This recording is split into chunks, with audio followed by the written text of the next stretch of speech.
Today on Book Talk with Bookish Erika, I am interviewing author Alice Brooks. Alice, thank you so much for meeting with me today. I can't wait to hear more about your book, Don't Trust the Raven. So nice to meet you. Thank you for having me. Thank you for joining. Can you tell me a little bit about your debut novel? Absolutely. It's a dark mystery that centers around the themes of grief, manipulation, and trauma. It follows Ellie, who has no control in her life, and she finds out that she can enter dreams and manipulate dreams in her sleep, not just her own, but those of other people as well. And she uses this ability to get back at people who have wronged her, to take revenge and take back control over her life until she realizes that this dream world is not what she thought it is. And it takes some dark turns. It's pretty gritty, and people have talked about the ending, and that's all I can say about it. I don't want to spoil the ending for anybody, but I'm No. really excited because it sounds like a really interesting read. So I'm really excited to hear more about it. Can you tell me a little bit about what made you want to be an author? It's honestly not really linear. I wrote some fan fictions and prose when I was a kid, like 12, 13, 14 years old, and then I just quit again for years. I hadn't picked it up. I don't know why. I just kind of stopped. And a few years ago, I was watching Stranger Things for the first time, which has since become like a huge part of my life because it's the reason I started writing fan fiction again and meeting some writer friends, and they made me want to write more than fan fiction. So I wrote some short stories, participated in those Readsy online contests, got shortlisted in one, which gave me a huge confidence boost. So I was like, hey, I want to try more and I want to get my words out there because I have so many stories in my head that I just never told. So I figured I would just try it out. And I wrote my very first ever draft that has never been published and will never be published, but it gave me the confidence I knew I could do this. And I have all these worlds in my head that I have to get out somehow. And this is my way of doing that. That is really cool. I love hearing how people get into writing, and it seems like it's been a lifelong love for you. And so I'm really like happy for you that you have gotten into it again even after taking a years long break. So It that's really pretty makes me who I exciting. am. I love to hear that. That's really cool. So what have you learned about yourself through writing? Honestly, just that I'm resilient as hell because the publishing journey, especially in indie publishing, it's rough. It's really, really rough. And I have had imposter syndrome so many times, and I'm sure every single author out there has. It's definitely something to battle with. And when you're doing it all on your own, it's just an extra battle on top of that. So I have not given up yet, and I don't intend on giving up anytime soon. So I'm strong. I can do this, and I can reach my dreams, and I can dare to follow my dreams. That is probably the best answer I have heard to this. I Thank you. writing is writing is very difficult, and I'm glad that you acknowledge that, but at the same time, you are resilient and you are determined. And I'm so so I'm determined. so excited to see where your author journey takes you with this book Thank you. and with the other ones that you're plotting. So I'm Thank you so so much. excited that you have such a positive outlook. One thing I love to ask authors is how they celebrate the release of their books. But most authors, unfortunately, tell me that they did not do anything to celebrate. So I was thrilled when I saw that you had a release party for Don't Trust the Raven with your friends. How did that release party go? It was incredibly fun. I had planned to do this forever since I started writing this book because I just wanted to do something to commemorate this beginning of my author journey, really. I just had a couple friends over, like 4 or 5 friends. I had my books pre-ordered, my author copies for them to buy directly at midnight. I had some of my art prints for them to take home with, some freebies like stickers and stuff. We did a countdown. We have a big TV in our living room, so I just entered a count until midnight there, and they all came over and we stayed up until midnight, played some games, ate some snacks, ate some pizza. And before midnight, I was honestly just too tired to really be that excited because I've been up all day since like 4:30 that day. But then it just like picked up again when we're like counting down from 10. And we did like a whole countdown from 10 to 1. And they all clapped for me. And then we did a book signing and they did a fake interview with me. So I could pretend to be famous for a moment. It was really, really fun. And I'm definitely doing it again for my next book. That is so cool. I love that you have such supportive friends and that even though it was probably a very long and stressful day, they made it special for you. So I It think was that's really wonderful. cool. And they all Yeah. bought my book and they all read it. It was great. That is actually really cool. I think I think family and friends can be supportive through buying the book, but sometimes it's a little difficult to get them to actually read the book. And so the fact that they bought it and read it is so cool. Yeah, I would never expect them to, but it's cool that they did, and I'm really, really happy that they also liked it. Yes. Oh, that's so cool. You have great friends. I know. Thank you. So you are German, I but you am. chose to write in English. Why did you make that decision? Two reasons mostly. First of all, the simple reason that I wanted to go wide. And there are just simply more German people who understand English than English people who understand German. Um, and also, in a way, German literature is very poetic and like in High German. I don't know if that's if that has any meaning for you. High German is like, without any like dialects or slang or anything. So it sounds really, really nice and really pretty in most literature that I've read, but it doesn't really feel that real to me, even though it is my native language. I really enjoy reading it, but I think writing it for me is just not the right way for me to express myself because I always felt like English is just kind of prettier in a less complicated way. So I figured I could just roll with it. I'm fairly fluent, so why not? And I figured it out somehow. Would say you're very fluent, by the way. Thank you. And I think that German is also a lot more structured than English. And so maybe that also gave you a little bit more freedom, like you were saying. The High German can be a little bit more structured, but English, it has rules, but a lot less than German does. It's definitely very different in its structure, in its grammar, in its vocabulary even. It's a task to get it done, to write in a language that isn't yours, because I didn't grow up bilingual. I'm self-taught in English, but I've been speaking nearly every day since I've been 15 years old, I think. So it's not that hard for me, but there are some difficulties. I can imagine. I've studied some languages. I've never been fluent in anything else. But I feel like just the daily practice, like you were saying, is so helpful. I mean, you've been doing it for years at this point, and your Yes, English is perfect. So, thank you so much. marketing is a struggle for a lot of authors. Do you have any tips to make marketing easier, especially for indie authors? I just kind of try to be consistent with it, to do something little every day.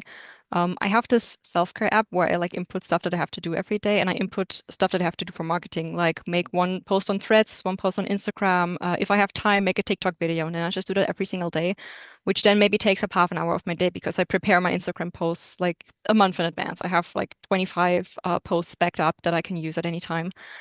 It's also good to have some text replacements on your phone. For example, when I just want to like whip up the plot of my book, I just type in DTTR, which is just the abbreviation for my book, and I just get the whole plot. So I don't have to type it out every time because it's just something you repeat over and over again, and it gets tiring and it takes too much time to type it every single time. And also, you can use that to shortcut links. I have one that just says Amazon link, and it just links to the universal book link for my book that takes everyone to their respective Amazon page. Saves so much time.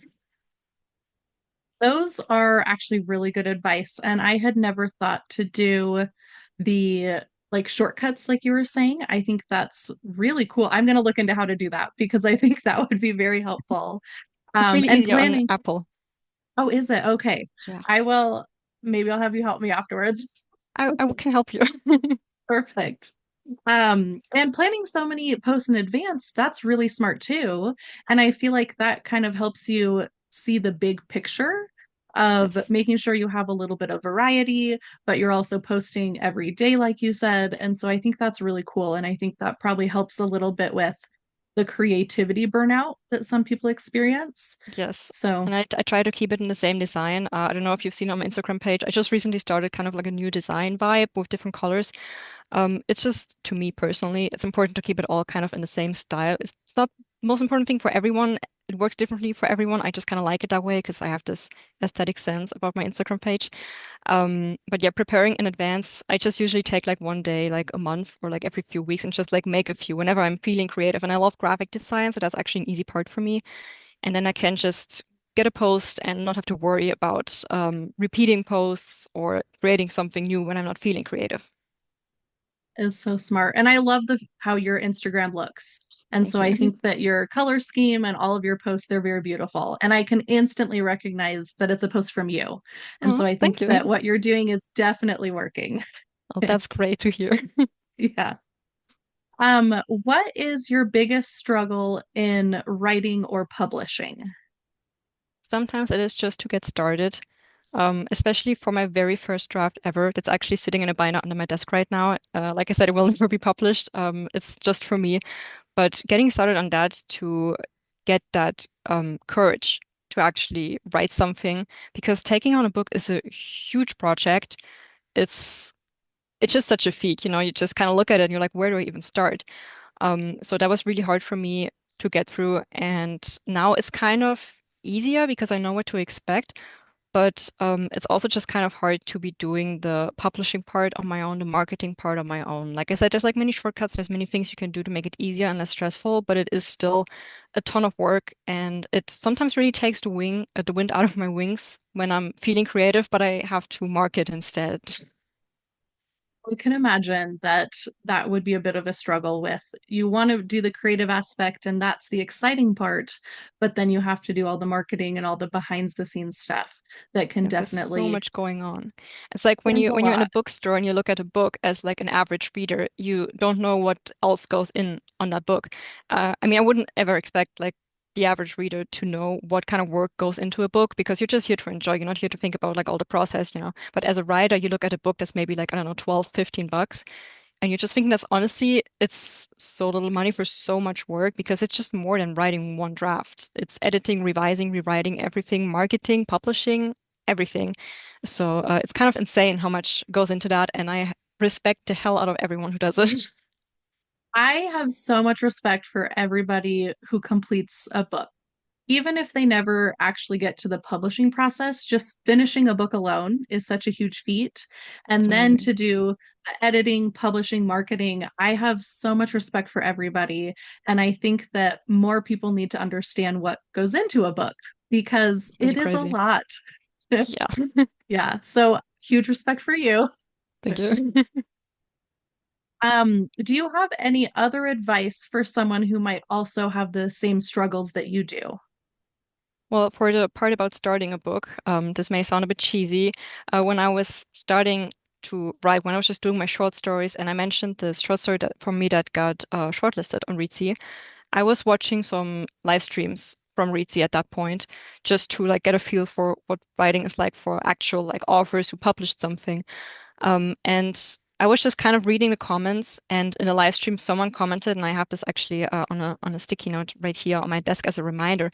It says a shitty first draft is better than no draft at all, and that's kind of my motto now, because it's not gonna be perfect. Chances are it's not even gonna be good on your first try, on your first draft at all. Even if you're like seasoned and experienced, I'm not there yet, but I hear from other authors who have been publishing for years it still sucks on a first try. And that's okay because it doesn't have to be good. It just has to exist first. You have to will it into world. You have to get your words onto paper to make them good. It can't be good if it hasn't been bad first. So you kind of have to get yourself into that mindset, which can be hard to do, especially like in this world where we're all so trained to be perfect all the time in social media and compare ourselves to everyone. And everyone seems to be writing so much and doing so much and publishing so many books, and we're still here on first draft. It's hard. But you have to remember that everybody has been there, and you have to picture your favorite book in the world, and you have to remember that came from a blank page. It didn't come out of nowhere. They worked on it, and it came from this empty Word document or a blank notepad. And I think that's really important to remember to just kind of put that into perspective that you have to just start somewhere. And thinking about where to start won't help you if you don't actually start. That is probably some of the best advice that I have heard with writing. And I think so many people want to write a book, they really struggle with literally the first line because there's Yes. so much pressure put onto the first line of a book. But your first line, especially of your first draft, is probably going to be shitty, like you said. And Yeah. that's okay. You're It's going to probably work going on to it. change. Yes, you're probably going to change it. You're going to improve your craft. And so I think that that is really good advice is you have to start somewhere, expect it to be bad, and that's okay. But then you'll improve on it. And Yes. probably with your next book, you'll look back on your first book and just be amazed at how far you've come. Exactly. It's all a work in progress. It's also one of my kind of life mottos, trust the process, which I've just been saying to myself for years since I was like 14 and about like pretty much every single aspect of my life, because it just applies to every aspect of your life. And for Don't Trust the Raven, for example, if anybody like wants to hear that perspective from like a published book, I have still recordings from my first few attempts at writing this, my first few chapters that I ever wrote for this, and they're completely different than what I have now. I have changed so much. It's essentially a different story at this point, and everything you write isn't set in stone. You can always just go back and hit delete. There's nothing really determined until you decide to hit publish. So you can really take your time with it. You can just put your own creative process into it and make it as perfect as you can, but not too perfect because that doesn't exist. I think that's probably going to be a difficult part for a lot of people is Yes, you want it to be as perfect as you can, but at some point you have to decide this is as perfect as it's going to get. And that's exactly. okay. And that's when you release it to the world and people find your book. And that's when they like it as well. That's the most fun part. Yes, exactly. So unfortunately, indie authors are often looked down on in the book world because they don't have a traditional publishing deal. What would you say to those that have this mindset? I think that you really have to look at the amount of work that goes into a book. Like I already said, it's just so much work. And I'm not saying that traditionally published authors are like in any way less hardworking than indie authors. They absolutely are just as hardworking. But as an indie author, it's just all of it is doing it alone. Of course, you still get feedback from beta readers, ARC readers, maybe an editor. Uh, it's just all really handling it on your own, especially for your very first book, because you can talk to other authors, you can talk to other people and readers, but in the end, it's up to you how to finish your book. And I think that, especially in this landscape and financially publishing a book, it's crazy work.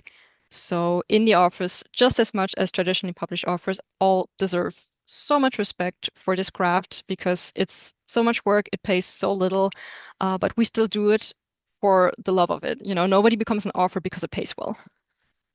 It's true. If they did, then that would be wonderful. But unfortunately, a lot of authors just don't get the payout that they deserve. Yes, And I like what you said is we're indie authors are not trying to put down traditionally published authors. It's just we want the same respect for indie authors that traditionally published authors get. And exactly. there's so much that goes into it. And as we said before, there I have so much respect for anyone who publishes a book, whether that's indie or traditionally published.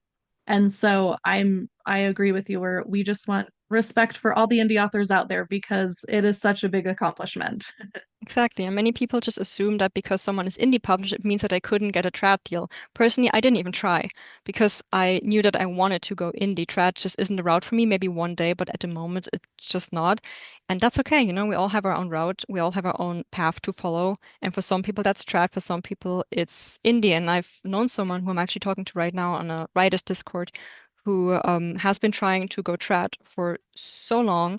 But the finding an agent and querying is insane work, and I respect that so much. I could never do it.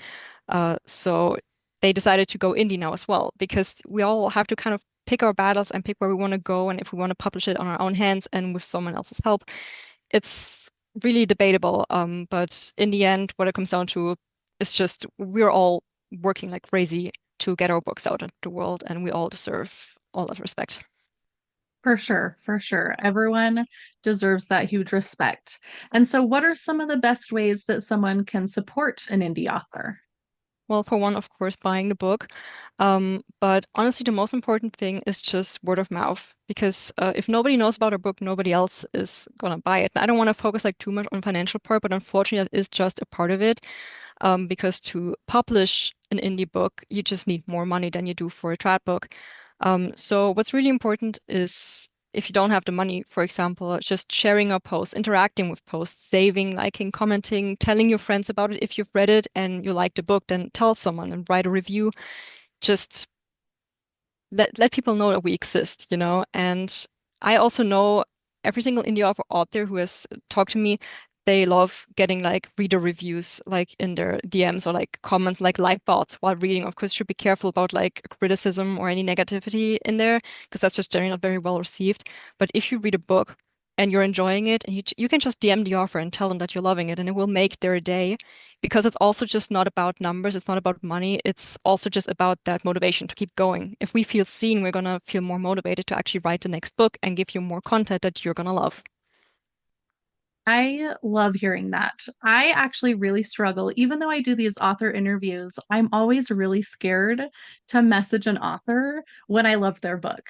And I should do it more often. You kind of inspired me just Absolutely. now, because if an author interacts with my posts, I'm over the moon about it. I get really excited.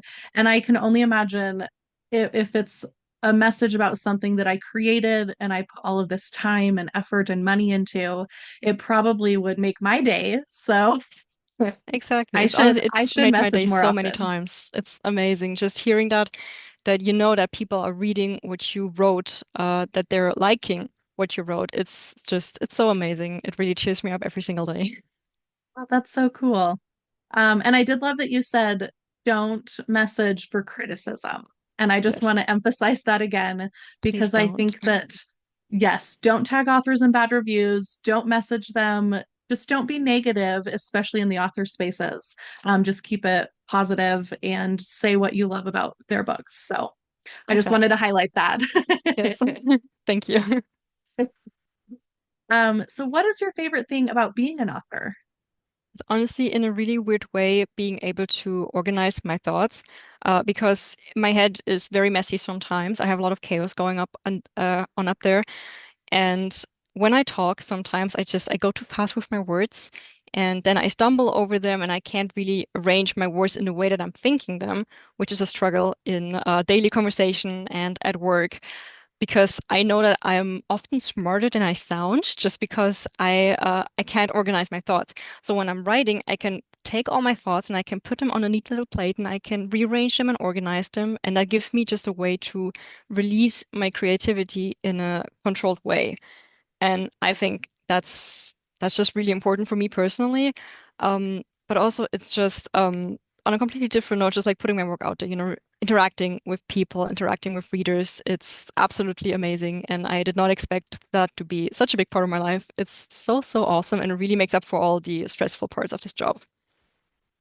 I can imagine that those good interactions would really help when it seems like it's such a difficult thing to publish a book. It cheers me up every single time. Just this morning, somebody commented on my post that I ordered my book, and that was really just it. I just said, "Oh, I just ordered it," and it was like that made my whole day. Thank you so much. That's so cool. I love that. So if someone wants to read Don't Trust the Raven, what formats is it available in and where can they find it? You can get it on Amazon on every single marketplace. It's available on Kindle Unlimited as an ebook, and I also have it in paperback right here, actually. Um, It looks great. I love the cover. Thank you so much. I designed it myself.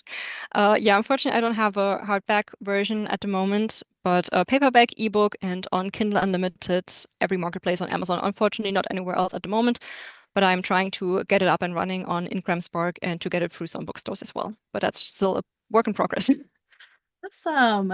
I love when authors enroll in Kindle Unlimited just because I know so many people who prefer Kindle Unlimited, especially if it's an author that they don't know as well.